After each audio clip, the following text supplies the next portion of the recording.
معروف لکھاری اور تجزیہ کار وسعت اللہ خان نے کہا ہے کہ ناقص پلاننگ کی وجہ سے پاکستان میں پانی کے ذخائر تیزی سے کم ہو رہے ہیں اور آنے والے برسوں میں پانی کا قحط پڑنے کا امکان پیدا ہو چکا ہے۔ ان کا کہنا ہے کہ پہلے زمانے میں اہل کرامات زمین پر ڈنڈا مار کر پانی نکال لیا کرتے تھے، لیکن اب وہ معجزاتی زمانہ نہیں رہا۔ آج ڈنڈا گھمانے سے صرف وفاقی یونٹوں کی آنکھوں سے ہی پانی نکلتا ہے۔ اس کے لیے قحط سے بچنے کے لیے سرکار کو پوری آنکھیں کھول کر دیکھنا ہوگا۔ بی بی سی کے لیے اپنی تازہ تحریر میں وسعت اللہ خان کہتے ہیں کہ اگر مطالعہ پاکستان کے عطش سے پاکستان کا مطالعہ کیا جائے تو شدت سے احساس ہوتا ہے کہ اس ملک کے عوام نہیں بلکہ حکمران بدقسمت ہیں، جنہیں ایسی قوم میں اثر آئی جو ترقی کرنے کی قطعاً خواہش مند نہیں۔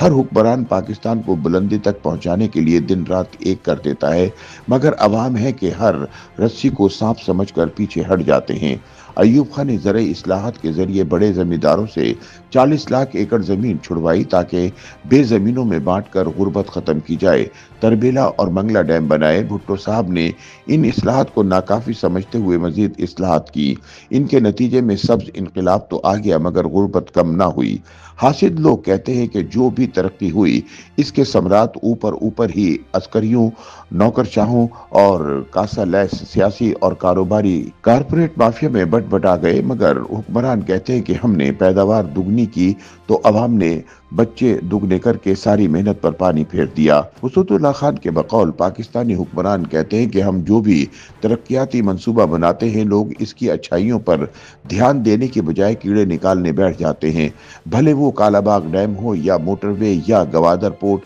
یا سی پیک۔ مگر ہمارے عوام کہتے ہیں کہ کمرے میں بند درزیوں کی سی ہوئی ترقیاتی پوشاک پہنانے کے بجائے کم از کم ہم سے یہی پوچھ لو کہ ہمیں کون سا کپڑا کون سا رنگ پسند ہے اور ہمارے تن و توش کا سائز کیا ہے۔ ہم پاگل یا ننھے کاکے تو نہیں کہ جنہیں ترقی کا مطلب ہی نہیں معلوم۔ ہم اپنی ہی غربت کی عالمی نمائش لگا کے تمہیں اربوں ڈالر کے قرضے لینے سے نہیں روک رہے، مگر ہم مقروضوں کو یہ تو بتا دیا کرو کہ کس مد میں کن شرائط پر ہمارا کیا رہن رکھوا کے قرض لیا ہے۔ حکمران کہتا ہے مجھ پر اعتماد کرو، میں آخر کیوں تمہارا برا سوچوں گا، لیکن عوام کہتے ہیں کہ تمہیں جب ہمارے ووٹ پر ہی اعتماد نہیں تو ہم کیوں اندھا اعتماد کریں۔ ووٹ تو دور کی بات، تمہیں تو خود پر، اپنی عدلیہ اور پارلیمنٹ پر بھی بھروسہ نہیں، تو ہمارے یقین یا بے یقینی کی اتنی فکر کیوں؟ کبھی کبھی تو ایسے ترقیاتی منصوبے بھی حلق سے اتروانے کی کوشش ہوتی ہے جن کے بارے میں خود منصوبہ سازوں کو بھی پورا علم نہیں ہوتا کہ اس سے انہیں یا لوگوں کو کتنا فائدہ پہنچے گا، یا اس کے عوض بدزنی کے درخت میں اور کتنے زہریلے پھل لگیں گے۔ وسعت اللہ خان کہتے ہیں کہ ہمیں تو سرکار ہی بتاتی آئی ہے کہ پاکستان کا شمار ان 10 ممالک میں ہے جو شدید قحط آب سے دوچار ہیں۔ ہمیں ماحولیاتی ماہرین سے ہی پتہ چلتا ہے کہ ہمارے گلیشیئر اتنی تیزی سے پگھل رہے ہیں کہ 19 صدی میں دریا اور صحرا کا فرق مٹ جائے گا۔ یہ بھی ہمیں پانی کا تقسیم کار ادارہ عرصہ ہی بتاتا ہے کہ موسمیاتی اتار چڑھاؤ کے سبب پنجاب کو ضرورت سے 14% اور سندھ کو 20% کم پانی مل رہا ہے۔ ہمیں یہ بھی کوئی سرکاری بابو ہی بتاتا ہے کہ ڈاؤن سٹریم پانی کی مسلسل قلت کے سبب انڈس ڈیلٹا کو سمندر نگل رہا ہے، مگر ان میں سے کوئی نہیں بتاتا کہ کس برس سیلاب آئے گا اور کس برس اتنی کم بارشیں ہوں گی کہ زمین کے چہرے پر جھریاں پڑنے لگیں گی۔ دوسری جانب انڈیا ہے جو 1960 میں 3 مشرقی دریا لینے کے باوجود مسلسل بضد ہے کہ سندھ طاس معاہدے پر اثر نو غور وقت کی اہم ضرورت ہے۔ اس پس منظر میں جب یہ خبر آتی ہے کہ مشترکہ مفادات کی آئینی کونسل کا اجلاس بھی 11 ماہ سے نہیں ہوا، مگر وفاق اور پنجاب نے چولستان میں 70 لاکھ ایکڑ کو باغ و بہار بنانے کا منصوبہ شروع کر دیا، تو نچلے صوبے میں ایک نئی بے چینی پھیلنے لگتی ہے۔ سندھ کو تو یہی سمجھ میں نہیں آ رہا کہ یہاں پر حکمران پارٹی کا سربراہ بطور صدر مملکت ہرے بھرے پاکستان پروجیکٹ کے ساتھ ہے، مگر ان کی پارٹی پارلیمنٹ کے اندر باہر اس منصوبے پر مسلسل تحفظات جتا رہی ہے۔ سرسبز پاکستان سازوں کا کہنا ہے کہ چولستان کی سیرابی کسی صوبے کے طے شدہ آبی کوٹے کو کم کر کے نہیں ہوگی، بلکہ ان کے لیے اضافی پانی یا تو انڈیا کو دیے گئے دریائے ستلج کے مونسون سیلاب سے حاصل ہوگا یا پھر پنجاب اپنے کوٹے میں سے پانی دان کرے گا۔